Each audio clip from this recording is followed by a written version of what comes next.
Good morning, students.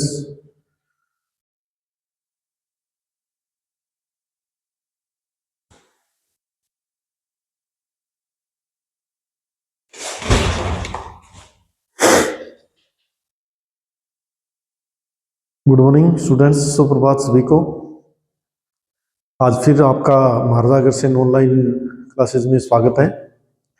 मैं सुशील स्वामी, geography lecturer, आपके लिए एक नया टॉपिक लेके आया हूँ जो बीए बीएड और बीएससी बीएड के लिए और फर्स्ट सेमेस्टर के लिए बहुत ही महत्वपूर्ण है। जिसे अपने जिस प्रकार से हम श्रृंखला में पढ़ते आए हैं पृथ्वी की उत्पत्ति से संबंधित, उसके बाद हमने चट्टानों के बारे में पढ़ा, उसके बाद हमने जो वेगनर का महाद्वीपीय विस्थापन पढ़ा, और उसके बाद हमने चट्टानों के बारे में पढ़ा था। तो चट्टानों के बारे में पढ़ा, उसके बाद हमने जो है जिस प्रकार से हम यानी कि इसी क्रम में अपने जो है आज नया टॉपिक ले गया हूँ जो इंटरेस्टिंग है, बहुत ही बढ़िया टॉपिक है, ज्वालामुखी।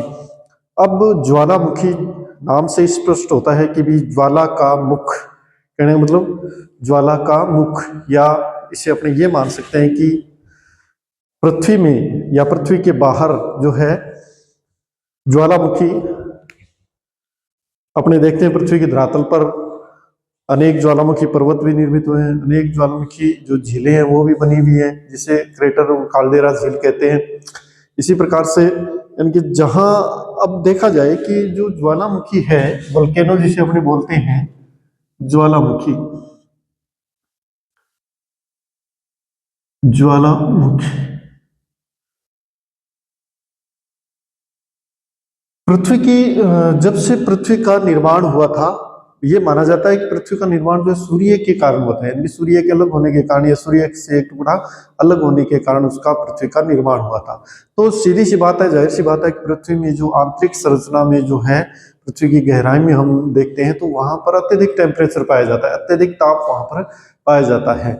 और इसी प्रकार से हम ये भी जानते हैं कि जैसे जैसे अपनी गहराई पर जाते हैं तो प्रति 32 मीटर की गहराई पर जो है 1 डिग्री सेंटीग्रेड तापमान में वृद्धि हो जाती है। तो जैसे जैसे अपनी गहराई में जाते हैं वैसे वैसे तापमान में बढ़ोतरी होती है। तापमान में बढ़ोतरी किस कारण से होती है? क्योंकि प्राचीन समय में पृथ्वी का जब निर्माण हुआ था तो ये माना जाता है कि सूर्य के कारण ही हुआ था, या सूर्य के अलग होने के कारण, उससे एक टुकड़ा अलग हुआ, उसके कारण है यानी इसका निर्माण हुआ था। अब हमने ये देखते हैं कि ज्वालामुखी, ज्वाला का मुख, या इसे अपनी अगर साधारण सी भाषा में देखें तो ज्वाला का मुख, ज्वाला का मुख। अब ज्वालामुखी जो प्रक्रिया है देखा जाए तो कहां पर होती है, किस प्रकार से होती है, कौन कौन से ज्वालामुखी हैं, ये सारी चीजें अपने इसमें अध्ययन करेंगे। तो ज्वालामुखी जो है, इनके पृथ्वी की जो आंतरिक संरचना है, उस आंतरिक संरचना में जो है, इनके आंतरिक संरचना में, वेंटल परत में जो पृथ्वी की आंतरिक संरचना है उसमें अत्यधिक गर्म पदार्थ या लावा पदार्थ पिघली अवस्था में पाए जाते हैं। लावा पदार्थ, लावा पदार्थ। तो ये जो लावा पदार्थ है, ये ही जो यानी कि लावा पदार्थ है, ये कहने का मतलब तप्त लावा है, ये बहुत ही गर्म तप्त लावा। अब यानी कि ये लावा कब उत्पन्न होता है, कैसे उत्पन्न होता है? जिस प्रकार से अपनी ये माने कि जो तप्त लावा है वो लावा किसी कारणवश कहीं अगर पृथ्वी में असंतुलन की स्थिति उत्पन्न होती है, अगर असंतुलन की स्थिति उत्पन्न होती है किसी भी जगह धरातल के, तो उस धरातल में जो है इनके ज्वालामुखी की क्रिया अपने देखते हैं। असंतुलन हो जाता है, असंतुलन, या पृथ्वी के जो कमजोर भाग हैं, कई कमजोर परतें भी पाई जाती है। पृथ्वी की कमजोर परतें, पृथ्वी की जो कमजोर परतें हैं, उन कमजोर परतों से जो है, कमजोर परतों से, कमजोर परतों से लावा पदार्थ जो है ऊपर की तरफ प्रवाहित होना स्टार्ट हो जाता है और वो धरातल को तोड़कर बाहर की तरफ आ जाता है। तो इस प्रक्रिया को हम ज्वालामुखी कहेंगे। अब ज्वालामुखी जो है, ज्वालामुखी अनेक नलियों के द्वारा, यानी कि ज्वालामुखी नली जिसे कहते हैं, नली, अनेक नलियां ज्वालामुखी, ज्वालामुखी अनेक नलियों के द्वारा उत्पन्न होता है। आंतरिक भाग से जब इनके पृथ्वी के भूगर्भ से जब ये निकलता है तो जहां पर कमजोर धरातलीय भाग होते हैं उन कमजोर धरातलीय भागों को तोड़कर वो बाहर की तरफ निकल जाता है। और ये क्रिया जो होती है ये ज्वालामुखी क्रिया होती है। इस क्रिया को अपनी ज्वालामुखी क्रिया कहते हैं, ज्वालामुखी क्रिया। अब अपने ये भी जानते हैं कि जो धरातल है सभी जगह एक जैसा धरातल नहीं पाया जाता है, क्योंकि धरातल की संरचना जो है वो अलग अलग पाई जाती है सभी जगह पर। तो अपने ये देखते हैं कि भी इस प्रकार की ऐसी संरचना जहां पर या तो अपने ये माने कि महाद्वीप और महासागर आपस में मिलते, या अपने ये माने जिन क्षेत्रों में यानी पर्वतीय संरचनाएं या धरातलीय संरचनाएं कमजोर पाई जाती हैं उन क्षेत्रों में ज्वालामुखी क्रिया उत्पन्न होती है। अब जैसे ही यानी आंतरिक भाग से लावा पदार्थ बाहर की तरफ निकलता है धरातल के ऊपर, तो वो पूर्ण ज्वालामुखी क्रिया कहलाती है। कई बार क्या होता है कि पृथ्वी का जो धरातलीय भाग है उस जो आंतरिक भाग है उस आंतरिक भाग में जब लावा यानी के ऊपर की तरफ प्रवाहित होता है तो कई कठोर धरातलीय संरचनाओं से वो रुक कर यानी कि नलियों में ही जम जाता है ज्वालामुखी की। तो इस प्रकार से वो अपूर्ण ज्वालामुखी की क्रिया कहलाती है। अब कई बार यानी कि ज्वालामुखी के साथ अपने भूकंप की क्रिया भी देखते हैं आसपास। भूकंप की क्रिया किस प्रकार से उत्पन्न होती है कि भी यानी जैसे ही चट्टानों को तोड़कर वो बाहर की तरफ निकलता है तो पृथ्वी में कंपन होता है। पृथ्वी में कंपन होता है। पृथ्वी में कंपन होने के कारण जो है अपने ये देखते हैं कि इस असंतुलन की स्थिति उत्पन्न हो जाती है।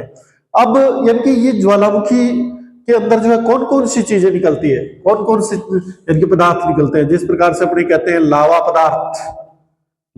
पदार्थ, विभिन्न प्रकार की गैसें, विभिन्न प्रकार की गैसें, खनिज पदार्थ,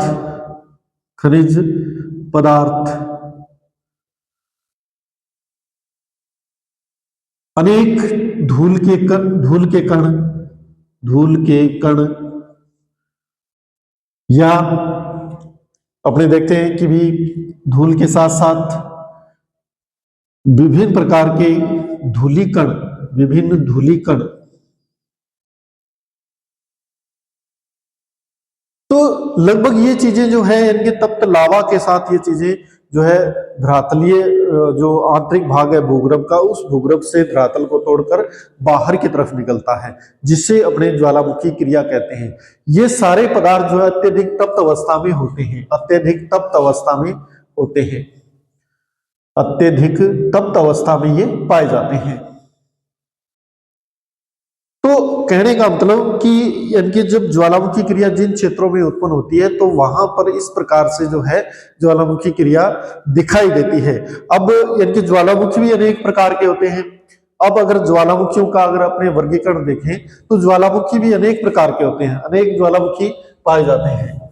इस आधार पर अगर देखा जाए तो अपने देखें कि सबसे पहले कि भाई उद्गार की अवधि के अनुसार ज्वालामुखी, उद्गार की अवधि के अनुसार ज्वालामुखी,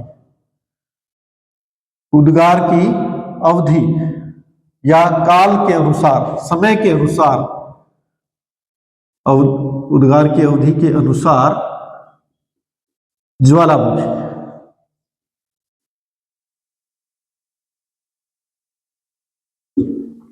उद्गार की अवधि के अनुसार ज्वालामुखी। उद्गार की अवधि के अनुसार हम ज्वालामुखी जो देखते हैं वो इनके 3 प्रकार के ज्वालामुखी हम देखते हैं। एक तो क्रियाशील ज्वालामुखी,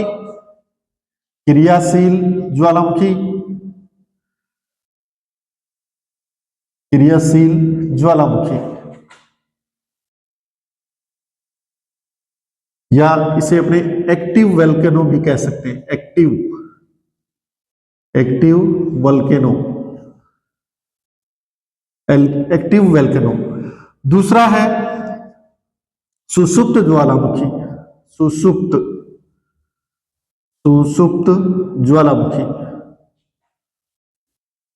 ज्वालामुखी। तीसरा है मृत ज्वालामुखी, सुषुप्त को डोरमेंट ज्वालामुखी भी कहते हैं, डोरमेंट वोल्केनो।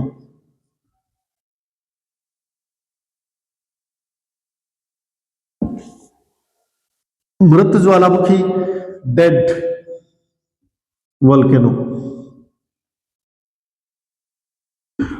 अब इनके यानी कि समय के अनुसार या अवधि के अनुसार जो है ये ज्वालामुखी अपने तीन प्रकार के पड़ते हैं, क्रियाशील ज्वालामुखी, सुषुप्त ज्वालामुखी और मृत ज्वालामुखी। अब क्रियाशील जो ज्वालामुखी होते हैं वो ज्वालामुखी देखा जाए तो हर समय वो क्रियाशील रहते हैं, इनके उनके आने की कोई सूचना नहीं होती, उनका कोई समय नहीं होता, वो अचानक से उत्पन्न हो जाते हैं और क्रियाशील रहते हैं। कभी कभी दिन में तीन या चार बार भी वो निकल सकते हैं। तो कहने का मतलब क्रियाशील ज्वालामुखी ऐसे ज्वालामुखी होते हैं जिसमें यानी कि किसी भी यानी कि अवधि का उसमें नियंत्रण नहीं होता है, वो ज्वालामुखी कभी भी उसी स्थल में कई बार निकल सकते हैं। तो ऐसे ज्वालामुखी जो होते हैं क्रियाशील ज्वालामुखी होते हैं। अगर इनके उदाहरण स्वरूप अगर अपने देखें तो इटली का जो एटना ज्वालामुखी है, इटली का एटना ज्वालामुखी, इटली का एटना ज्वालामुखी जो है यानी कि कहने का मतलब ये ज्वालामुखी जो है कभी भी निकल सकता है, या कहने का मतलब कोई निश्चित समय इसका नहीं होता है और ये हमेशा क्रियाशील रहता है।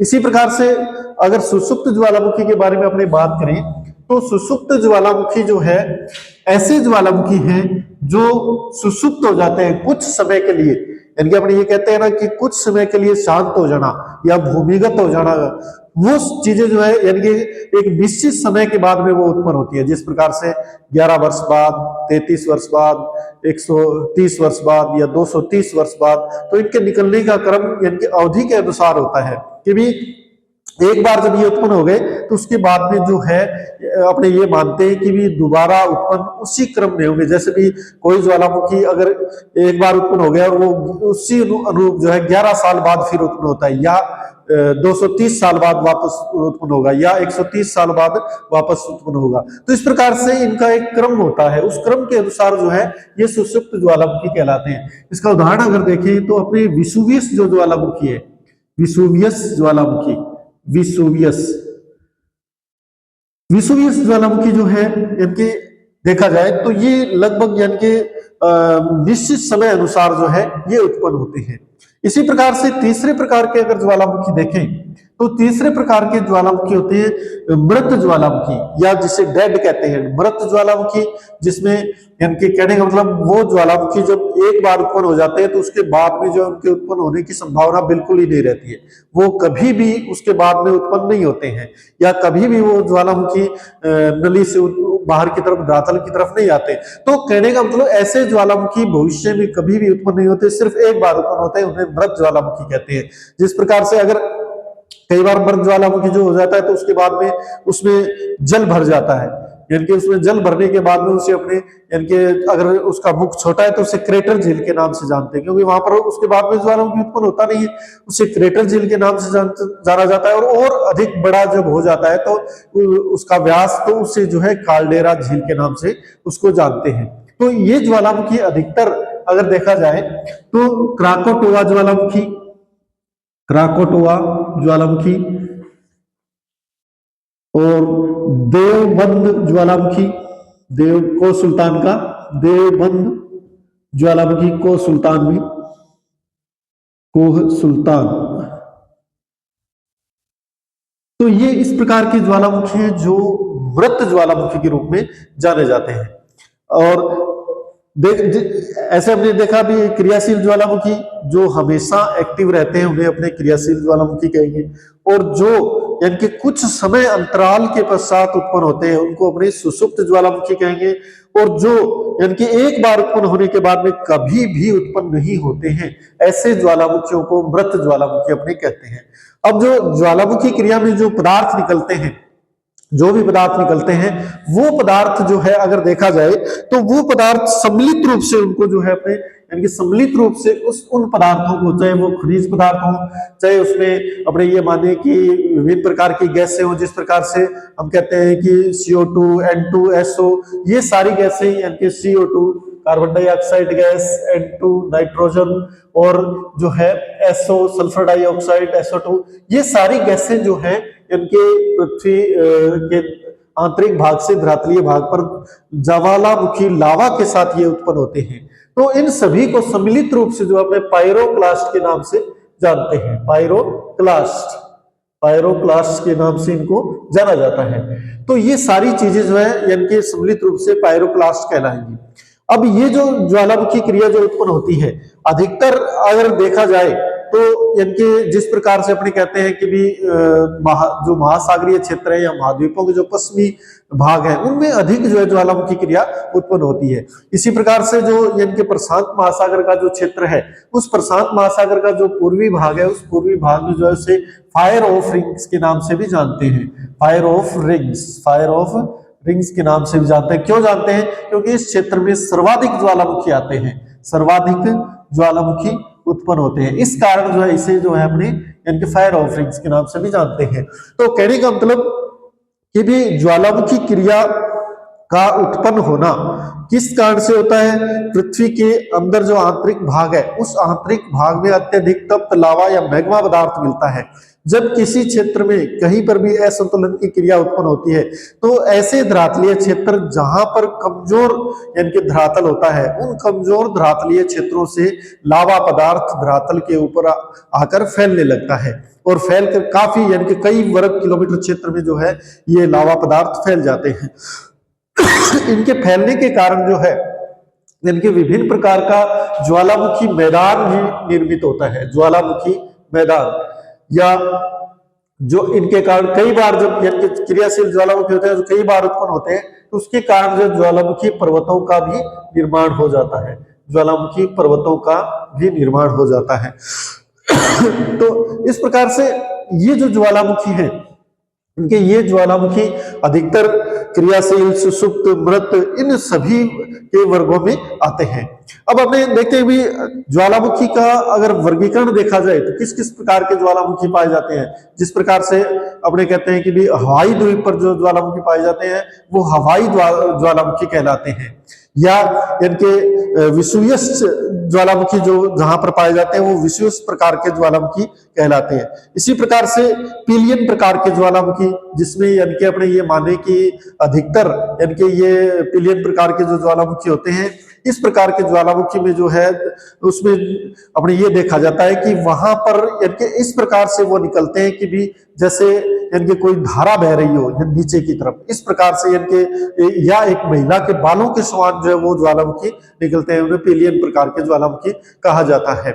इसी प्रकार से अगर देखा जाए स्ट्रोम्बोली प्रकार के ज्वालामुखी, स्ट्रोम्बोली प्रकार के जो ज्वालामुखी है, स्ट्रोम्बोली जो है एक एक्टिव ज्वालामुखी है। स्ट्रोम्बोली ज्वालामुखी भूमध्य सागर का प्रकाश स्तंभ भी कहलाता है। भूमध्य सागर का प्रकाश स्तंभ क्यों कहा जाता है? क्योंकि जब ये निकलता है तो अगर रात्रि के समय इसे देखा जाए तो ऐसा लगता है कि किसी ने जो है बहुत यानी कि बड़ा प्रकाशीय क्षेत्र उत्पन्न कर दिया हो। तो इस प्रकार की संरचना जो दिखाई देती है उसे अपने जो है यानी कि स्ट्रोम्बोली प्रकार के ज्वालामुखी कहा जाता है। इसी प्रकार से विषुवस हो गया या स्ट्रोम्बोली हो गया, वल्केनियन प्रकार के ज्वालामुखी हो गए। तो वल्केनियन जो क्षेत्र है या वल्केनो जो ज्वालामुखी है, उस क्षेत्र में भी जो इस प्रकार के ज्वालामुखी पाए जाते हैं। ये ज्वालामुखी क्षेत्र अधिकतर अगर देखा जाए तो अपने यानी कि जो सागरीय तटीय क्षेत्र होते हैं, सागरीय तटीय क्षेत्रों में जो है इस प्रकार की ज्वालामुखी क्रिया अधिक उत्पन्न होती है। सागरीय तटीय क्षेत्रों में, या ये मान सकते हैं अपने जो महाद्वीपों के जो पश्चिमी किनारे हैं उन क्षेत्रों में ज्वालामुखी क्रिया अधिक उत्पन्न होती है। ज्वालामुखी जो है देखा जाए तो ज्वालामुखी में दो प्रकार के रचनात्मक रूप देखें इसके, तो ज्वालामुखी में दो प्रकार के लावा पदार्थ पाए जाते हैं। एक तो अम्लीय लावा और एक क्षारीय लावा। अम्लीय लावा और दूसरा है क्षारीय लावा। क्षारीय लावा। अब अम्लीय लावा में जो है इनके देखा जाए तो अधिकतर इनके सिलिका की मात्रा भी पाई जाती है। इनके साथ जैसे ये निकलते हैं तो बहुत बड़ी मात्रा में रेत या सिलिका इसमें मिलती है। इसे या यहाँ पर इनके अम्लीय लावा में अम्ल पदार्थ अधिक पाए जाते हैं, अम्ल के पदार्थ अधिक पाए जाते हैं, या एसिड जो है अधिक पाए जाते हैं। और क्षारीय लावा जो होता है, क्षारीय लावा में सिलिका की मात्रा तो पाई जाती है, लेकिन क्षार पदार्थ अधिक पाए जाते हैं। तो ये जो है दो प्रकार से इनके अपने देखते हैं कि भी अम्लीय लावा और क्षारीय लावा दो प्रकार से इनका वर्गीकरण पे कर सकते हैं। इसके साथ साथ अनेक खनिज पदार्थ भी ज्वालामुखी क्रिया में निकलते हैं, या यानी कि जो आसपास के जो तटीय क्षेत्र के लोग या अपने ये माने कि जिन क्षेत्रों में ये ज्वालामुखी क्रिया उत्पन्न होती है, उन क्षेत्रों में जो है अधिकतर अनेक खनिज पदार्थ निकलने के कारण जो है उन खनिजों का उपयोग भी किया जा सकता है। अब यानी कि कई बार क्या होता है कि ज्वालामुखी जो है इनके काफी लंबे चौड़े क्षेत्र में फैल जाता है। इस कारण जहां पर इनके कुछ द्वीपीय संरचनाएं होती हैं, उन द्वीपीय संरचनाएं जो है उन पर निवास करने वाले लोग जो है उनको यानी कि असावधानी का सामना करना पड़ता है। इसी प्रकार से ज्वालामुखी क्रिया जो है अधिकतर यानी कि अपने देखते हैं कि भी कई ऐसे क्षेत्र हैं जहां पर ज्वालामुखी बिल्कुल ही उत्पन्न नहीं होते, तो कहने का मतलब वहां पर धरातलीय संरचनाएं अत्यधिक कठोर होती है, इस कारण जो है वहां पर ज्वालामुखी उत्पन्न नहीं होते हैं। तो thank you all of students, धन्यवाद।